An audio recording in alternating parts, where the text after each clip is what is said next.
Hello friends, welcome to our channel. இன்றைக்கி நம்ம என்ன ரெசிபி பார்க்க போகிறோம்னா காசி அல்வா. வாங்க எப்படி செய்கிறதுன்னு பார்க்கலாம்.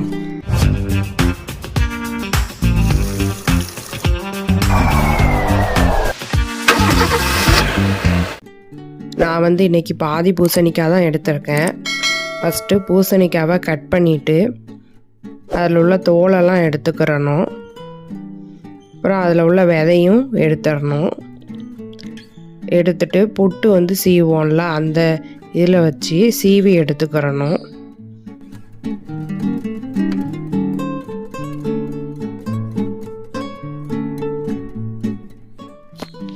நான் எடுத்திருந்த பூசணிக்காய் கொஞ்சம் முத்துனதாக இருந்துச்சு. அதனால் தோலை சீவ கொஞ்சம் கஷ்டமாக தான் இருந்துச்சு. இப்போ தோல் அவ்வளோத்தையும் சீவியாச்சு. புட்டு சீவுறதில் வச்சு சீவி எடுத்துக்கலாம்.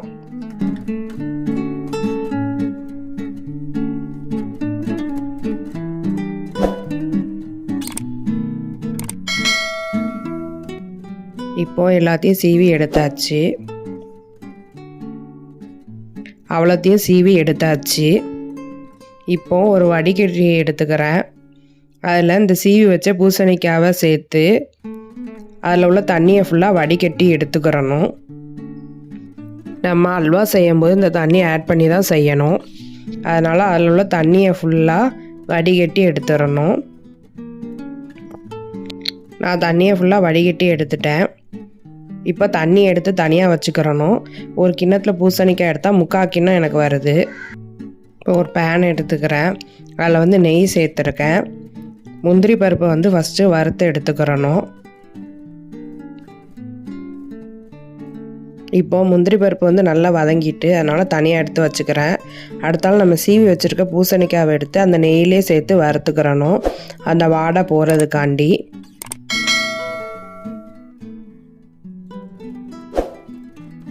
இப்போது நல்லா வறுத்தாச்சு நெய்யிலேயே.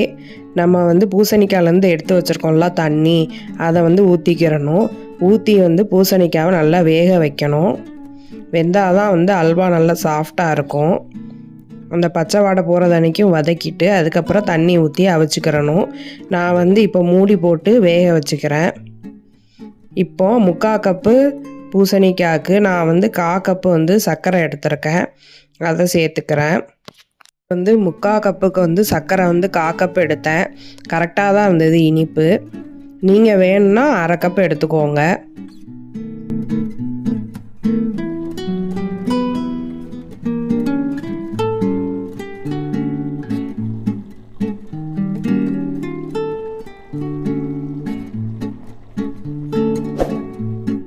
நம்ம சேர்த்துருக்க தண்ணி கொஞ்சம் வற்றிட்டு நான் இப்போ ஏலக்காய் தூள் சேர்த்துக்கிறேன். இப்போ கொஞ்சம் நெய் சேர்த்து நல்லா வதக்கி விட்டுக்கலாம்.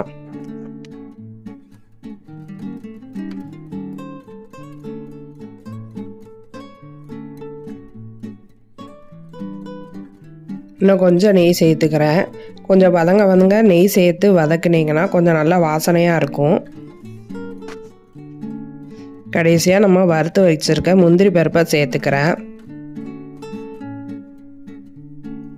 நமக்கு கடாயில் ஒட்டாமல் நல்லா வந்துட்டு இப்போ கடைசியாக கிளறி இறக்கிடலாம். காசி அல்வா நமக்கு ரெடி ஆகிட்டு. நீங்களும் இதே மாதிரி ட்ரை பண்ணி பார்த்துட்டு கீழே கமெண்ட் பண்ணுங்கள் ஃப்ரெண்ட்ஸ். மறக்காமல் சப்ஸ்கிரைப் பண்ணிக்கோங்க. மீண்டும் சந்திப்போம். பாய்.